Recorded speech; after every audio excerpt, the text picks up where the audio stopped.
රටක සංවර්ධනය වෙනුවෙන් ජාතික මට්ටමින් ගනු ලබන තීන්දුව తీරන ජනතාව වෙත ඍජුව ගලා එන පරිපාලන ඒකකයක් ලෙස ප්‍රාදේශීය සභා හැඳින්විය හැකියි. මේ අතරින් එල්පිටිය ප්‍රාදේශීය සභාව සුවිශේෂී වන්නේ පවත්නා රජය ජනාධිපතිවරණයෙන් අනතුරුව ලැබූ ප්‍රථම මැතිවරණ ජයග්‍රහණය මෙයවීම නිසාය.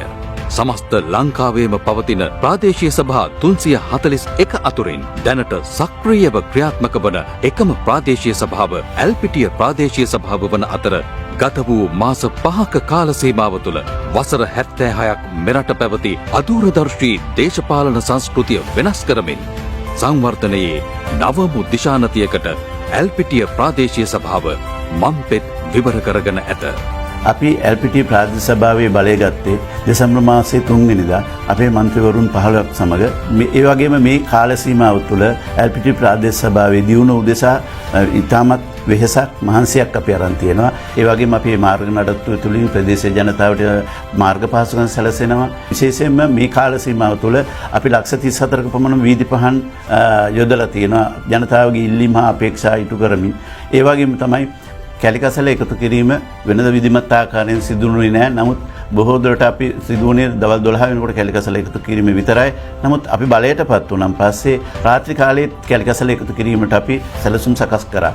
ඒ අනුව දැනට සෑම දිනකම රාත්‍රී 8 විතර පමණ වෙනකම්ම කැලිකසල එකතු කිරීම සිදු කරනු ලබනවා. ඒ වගේම අපේ කසලාංගනේ විශේෂයෙන්ම කොම්පෝස්ට් පොහොර ව්‍යාපෘතිය සඳහා අපි ලක්ෂ 80ක පමණ මේ වෙනකොට වෙන් කරලා තියෙන සංවර්ධන කටයුතු සඳහා ඉදිරියේදී අපි කරන්න බලාපොරොත්තු වෙන බොහෝ කටයුතු තියෙනවා.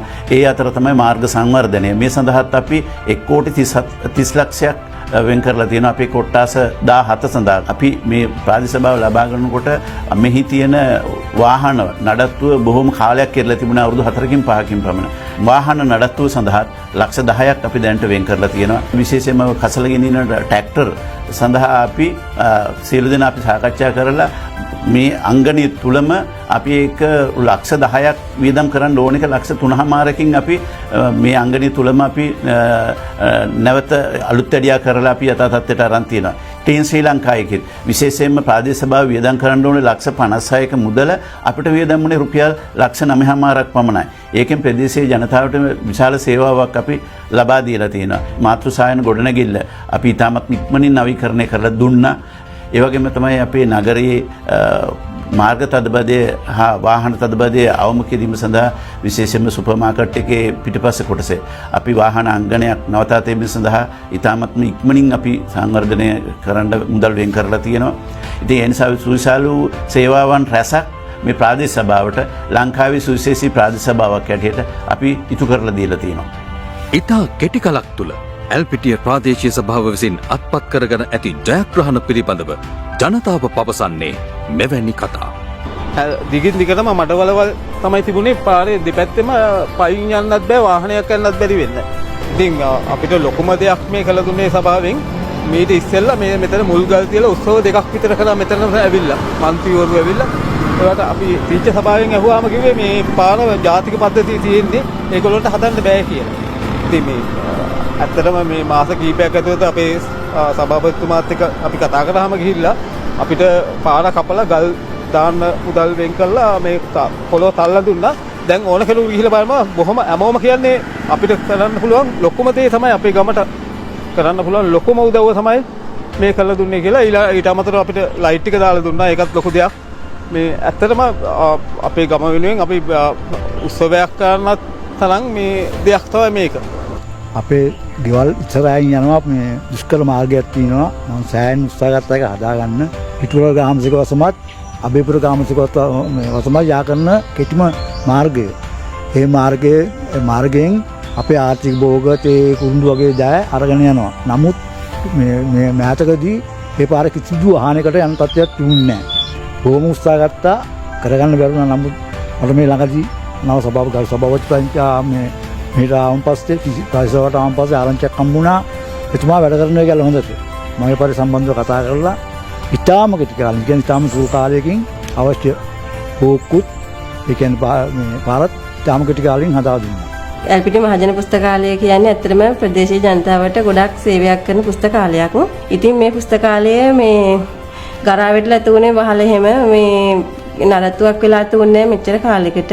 පුස්තකාලය අලුත් වැඩියා කටයුතු කරගන්න අපි සභාපතිතුමාට ඉල්ලීමක් කළා. සභාපතිතුමා අපට ඉල්ලීම කෙටි කාලයක් ඇතුළත ඉටු කරලා වහලේ අලුත් වැඩියා කටයුතු කළ සිවිලිම ගහලා පුස්තකාලයේ භාවිතයේ සුසු විදියට යථාතත්ත්වයට පත් කළ දුන්නා. එල්පිටිය ප්‍රාදේශීය සභාව අලුතෙන් මේ ආරම්භ කරාට පස්සේ වෙනදටත් වැඩිය හොඳට සාර්ථකව වැඩ ටික කරගෙන යනවා.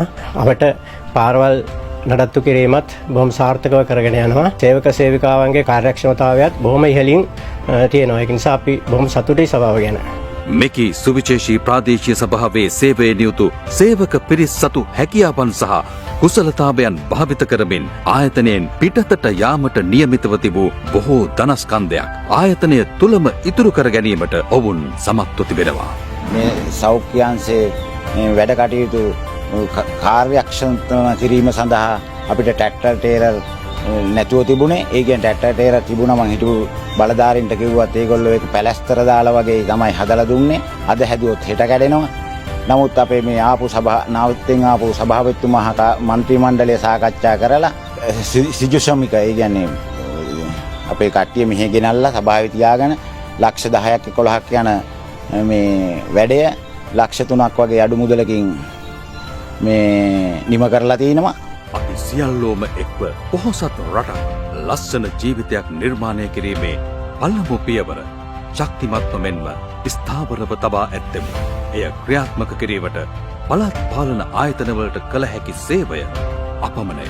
දීර්ඝ කාලයක් තිස්සේ අවභාවිතයට හෝ අදාළ ධාරිතාවයන් ප්‍රයෝජනයට නොගත් මෙම පද්ධතිය නැවත ශක්තිමත් කිරීම රජයේ මූලික අරමුණයි. ඒ සඳහා සැලසුම් කරමින් පවතින සංවර්ධන මාවතේ යමින් තිරසර ස්ථාවර රටක් නිර්මාණය කිරීමේ කොටස් කරුවකු වීම අප සැමගේ යුතුකමකි.